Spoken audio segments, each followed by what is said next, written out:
अस्सलामुअलैकुम हज़रात। अक्सर देखता हूँ नबी सल्लल्लाहु अलैहि वसल्लम की उम्मुल मोमिनीन ज़ैनब बिन्त जहश रज़ी अल्लाहु अन्हा से शादी को लेकर ये आरोप लगाया जाता है कि रसूल सल्लल्लाहु अलैहि वसल्लम ने जब अपनी बहू से विवाह करना चाहा तो कुरान में आयत आ गई। यानी ये समझाने की कोशिश की जाती है कि पहले नबी सल्लल्लाहु अलैहि वसल्लम ने कुरान में एक आयत बनाई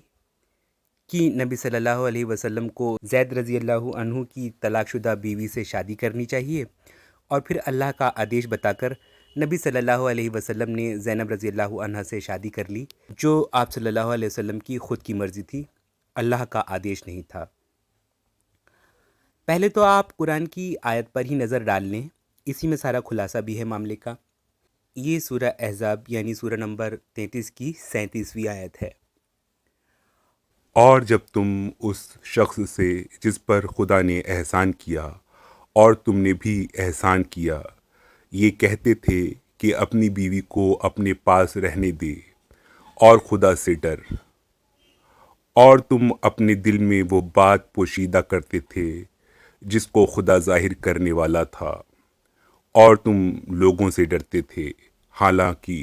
खुदा ही इसका ज़्यादा मुस्तहिक है कि उससे डरो।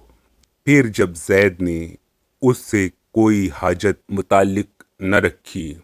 यानी उसको तलाक दे दी, तो हमने तुमसे उसका निकाह कर दिया ताकि मोमिनों के लिए इनके मुँह बोले बेटों की बीवियों के साथ निकाह करने के बारे में जब वो उनसे अपनी हाजत मुताल्लिक न रखें यानी तलाक दे दें, कुछ तंगी न रहे, और खुदा का हुक्म वाक़े होकर रहने वाला था। सबसे पहली बात तो ये देखिए कि आयत में तमाम बातें पास्ट टेंस में हैं। यानी नबी सल्लल्लाहु अलैहि वसल्लम से ये कहा जा रहा है कि वो ज़ैद रज़ी अल्लाहु अन्हु से कह रहे थे कि अपनी बीवी को अपने पास रखो। नबी सल्लल्लाहु अलैहि वसल्लम एक बात को दिल में छिपा रहे थे, लोगों के तानों से डर रहे थे, लेकिन अल्लाह के हुक्म पर उन्हें बीवी ज़ैनब रज़ी अल्लाहु अन्हा से शादी करनी पड़ी थी ताकि मुसलमानों के लिए एक नज़ीर बन जाए। ज़ाहिर है आयत का लहजा बताता है कि नबी सल्लल्लाहु अलैहि वसल्लम ने बीवी ज़ैनब से शादी कर ली थी, और गैर मुस्लिम समाज से जितना अपमान उन्हें झेलना था वो झेल चुके थे। आयत उसके कहीं बाद में आई है और नबी सल्लल्लाहु अलैहि वसल्लम के ज़ाती फ़ायदे या नुकसान के लिए नहीं आई है, बल्कि बाद के मुसलमानों के लिए आई है कि वो मुँहबोली बहुओं को नामहरम मानकर चलेंगे, उनसे पर्दा करेंगे, और अगर हालात ये बने कि उनसे शादी करना बेहतर दिखेगा तो उनसे शादी को हराम नहीं मानेंगे। मुसलमान मुँहबोली बहू को सगे बेटे की बीवी की तरह नहीं समझेंगे। सगी बहू इस्लाम में ससुर की बेटी मानी जाती है और महरम मानी जाती है, और उससे बेटी की तरह ही पर्दा नहीं होता, और ना ही तमाम ज़िंदगी उससे शादी ही हो सकती है। भले ही बेटा फौत हो गया हो या उसने बीवी को तलाक ही दे दी हो, लेकिन ससुर के लिए ताज़िंदगी सगी बहू महरम रहेगी, उससे बेटी का रिश्ता रहेगा। अब बात ज़ैद बिन हारिसा रज़ी अल्लाहु अन्हु की तलाकशुदा हज़रत ज़ैनब रज़ी अल्लाहु अन्हा की। तो ये आप सल्लल्लाहु अलैहि वसल्लम की बहू तो नहीं थी, क्योंकि इस्लाम में ये विधान पहले ही बता दिया गया था कि जिस तरह अरब के मुशरिक अपनी पत्नियों को तलाक देने के लिए कह देते थे कि तुम मेरी माँ हो, और उनका तलाक हुआ मान लिया जाता था ये कहकर कि माँ और बेटा शादीशुदा रिश्ते में नहीं रह सकते। अल्लाह ने तलाक के इस तरीके को, जिसे जिहार कहा जाता था, गलत ठहराया, और ये बताया कि सिर्फ मुंह से बोलकर कोई संबंध ठहराने से उस संबंध को रक्त संबंध की तरह महरम नहीं माना जा सकता, और इसी तरह कोई मुंह बोला बेटा या बेटी बनाकर भी उसे महरम नहीं मान सकते। बल्कि अगर वो मुंह बोला बेटा या बेटी युवा है तो उससे नामहरम की तरह पर्दे की मर्यादा भी माननी होगी। यानी इस्लाम के अनुसार ज़ैद रज़ी अल्लाहु अन्हु की शादी से काफ़ी पहले ही ये बात स्पष्ट की जा चुकी थी कि केवल मुंह से कह देने के कारण ज़ैद रज़ी अल्लाहु अन्हु नबी सल्लल्लाहु अलैहि वसल्लम के बेटे नहीं हो गए थे। यानी ज़ैद की तलाकशुदा से आप सल्लल्लाहु अलैहि वसल्लम का बहू का रिश्ता नहीं था, बल्कि ज़ैनब रज़ी अल्लाहु अन्हा तो असल में नबी सल्लल्लाहु अलैहि वसल्लम की फ़र्स्ट कज़िन थीं, और कज़िन से शादी में इस्लाम के मुताबिक भी और पुराने अरबी रिवाज के मुताबिक भी कोई अड़चन नहीं थी। ज़ैनब रज़ी अल्लाह अन्हा ऊंचे इज़्ज़तदार घराने की बेटी थीं और 35 साल की उम्र में बेवा हो चुकी थीं। नबी सल्लल्लाहु अलैहि वसल्लम चाहते थे कि हज़रत ज़ैद बिन हारिसा के साथ बीवी ज़ैनब रज़ी अल्लाह अन्हा की शादी करवा दी जाए, जिससे सामाजिक ऊंच नीच मिटाने का संदेश दिया जा सके। क्योंकि ज़ैद एक गरीब गुलाम थे और बीवी ज़ैनब मक्का के अमीर घराने की बेटी। आप सल्लल्लाहु अलैहि वसल्लम ने समानता का संदेश देने के लिए इस शादी को करवाने पर जोर दिया। अब सोचिए, अगर नबी सल्लल्लाहु अलैहि वसल्लम ज़ैनब रज़ी अल्लाह अन्हा से शादी करना चाहते थे तो वो तभी न कर लेते जब वो विधवा हो गई थीं और ज़ैनब रज़ी अल्लाह अन्हा के विवाह के लिए प्रस्ताव लेकर नबी सल्लल्लाहु अलैहि वसल्लम उनके परिवार के पास गए थे। ज़ैनब रज़ी अल्लाह अन्हा कोई अनजान तो थी नहीं, आप सल्लल्लाहु अलैहि वसल्लम की कज़न थीं। आप सल्लल्लाहु अलैहि वसल्लम उन्हें अच्छी तरीके से जानते थे और अगर आप सल्लल्लाहु अलैहि वसल्लम उन्हें पहले से पसंद करते होते तो ज़ैद रज़ी अल्लाह अन्हु का रिश्ता नहीं अपना रिश्ता भेजते,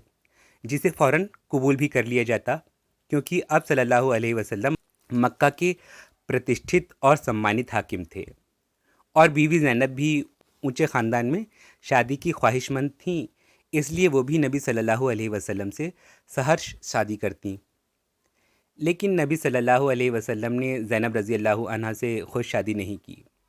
अब आप ही बताएं कि नबी सल्लल्लाहु अलैहि वसल्लम पर ज़ैनब रज़ी अल्लाह अन्हा से विवाह करने की इच्छा में कुरान में आयत बना देने का आरोप कहाँ तक सही ठहरता है।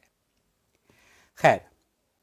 ज़ैद और ज़ैनब रज़ी अल्लाह अन्हा की शादी ज़्यादा दिनों तक न टिक सकी। हज़रत ज़ैद और बीवी ज़ैनब दोनों अलग अलग सामाजिक वर्ग से आते थे, उनकी सोच मिल न सकी और आखिरकार हज़रत ज़ैद ने बीवी ज़ैनब बिन्त जहश रज़ी अल्लाह अन्हा को तलाक दे दी, क्योंकि हज़रत ज़ैद को ये लगने लगा कि बीवी ज़ैनब उनके साथ खुश नहीं है। जब हज़रत ज़ैद रज़ी अल्लाह अन्हु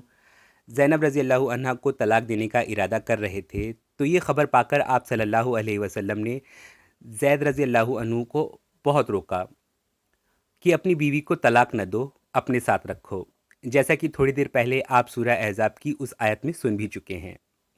नबी सल्लल्लाहु अलैहि वसल्लम इस तलाक को इसलिए रोकना चाहते थे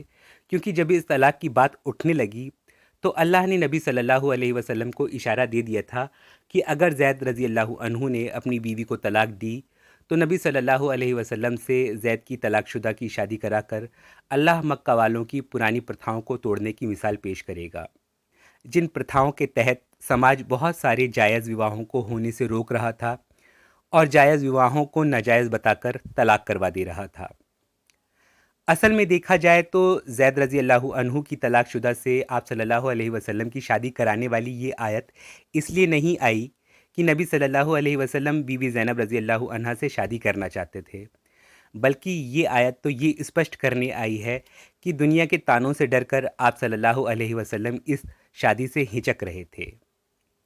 क्योंकि अरब समाज मुँह बोले रिश्तों को सगे रिश्तों जैसी मान्यता देता था। बज़ाहिर तो ये बात अच्छी लगती है, लेकिन इसी किस्म की मान्यता से जिहार जैसी कुप्रथा भी शुरू हो गई थी और दूसरे जिन रिश्तों को कुदरत ने हराम नहीं ठहराया, अल्लाह नहीं चाहता था कि बंदे उन रिश्तों को खुद ही खुद पर हराम ठहराकर अपने पर अकारण ही एक दुश्वारी डाल लें। तो अल्लाह के आदेश पर हिचक के बावजूद आप सल्लल्लाहु अलैहि वसल्लम ने ये शादी कर ली थी।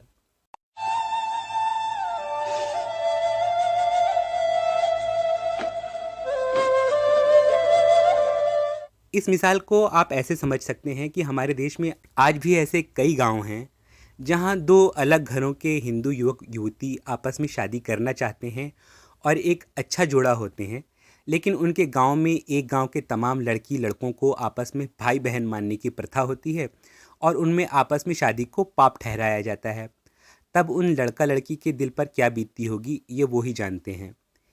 कि एक बेकार की वजह बताकर उनके सुंदर भविष्य के सपने को तोड़ दिया गया। हमने समाज में ऐसे भी कई युगल देखे जो चुपचाप शारीरिक संबंध बनाए हुए रहते हैं, क्योंकि समाज में गांव या गोत्र या दूर के किसी रिश्ते के कारण भाई बहन मानकर इनके विवाह को प्रतिबंधित ठहराया हुआ है, तो इसलिए ये गुपचुप संबंध बना लेते हैं। इसी तरह बहुत बार व्यक्ति मुंह बोले रिश्ते बनाकर भी मर्यादा का केवल दिखावा करता है और दिल में कपट छिपा कर बैठा होता है। अक्सर गुप्त प्रेमी प्रेमिका राखी के पवित्र बंधन का इस्तेमाल अपने बेखौफ मेलजोल के बनाए रखने के लिए करते हैं। हमारा समाज उनको भाई बहन मानकर घुलने मिलने का पूरा मौका देता है। आजकल तो आप जहाँ भी अनैतिक संबंध चलते देखेंगे, वहाँ भाई बहन, भाभी, चाची, मामी, बुआ जैसे मुंह बोले रिश्ते बनाकर ही ये गंदे काम किए जा रहे होते हैं। क्योंकि जब ये मुंह बोले रिश्ते बनाए जाते हैं, तब समाज इन रिश्तों में पर्दे की मर्यादा ज़रूरी नहीं समझता। दो विपरीत लिंगी लोगों को तन्हाई में भी घुलने मिलने देता है। जबकि इस्लाम में ये नहीं कहा गया कि मुंह बोला रिश्ता बनाओ ही नहीं,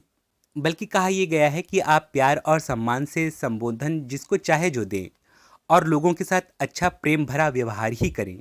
लेकिन मुंह बोली बहन या बेटी तुम्हारी रक्त संबंधी नहीं है, तो ये ध्यान रखो कि तुम्हें उससे पर्दा करना है, उससे तन्हाई में नहीं मिलना,